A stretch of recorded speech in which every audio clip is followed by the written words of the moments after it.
ఆ వాహనానికి కానీ, ఆ మనిషికి కానీ, లేకపోతే ఆ యొక్క మనం వెళ్ళినటువంటి ప్రదేశంలో మనకు తెలిసిన వాళ్ళు వచ్చి మనల్నందరినీ కూడా మాట్లాడించొచ్చు. ఈ మాటల్లో పడితే ఏం చేస్తాం? ఈ ఇవ్వాల్సినటువంటి వస్తువుల్ని మనం మర్చిపోతాం. ఈ విధముగా దరిద్ర దేవత ప్రతి మానవుడిని వెంటాడుతుంది. అలాగే ఈ కట్టెలు కొట్టుకునేటువంటి గోపబాలకుడు ఎవరైతే ఉన్నారో, ఈ గోపబాలకుడిని కూడా వెంటాడుతూ ఉంది ఈ దరిద్ర దేవత. అయితే ఆ సమయమున సాక్షాత్తు విష్ణుమూర్తి చూసి, అరెరే!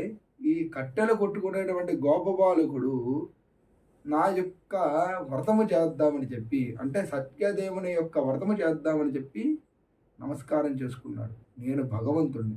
మరి ఆయన నన్ను నమ్మాడు. నన్ను నమ్మినప్పుడు ఆయన యొక్క కోరిక నేను నెరవేర్చాలి అని చెప్పి ఒక మాయా రూపంలో, రాజుగారి రూపంలో ఆ కట్టెలు కొట్టుకునేటువంటి గోపబాలకుడి దగ్గరికి వచ్చి, ఆ కట్టెలు కొట్టుకునేటువంటి గోపబాలకుడిని అడుగుతాడు. నాయనా ఈ కట్టెలు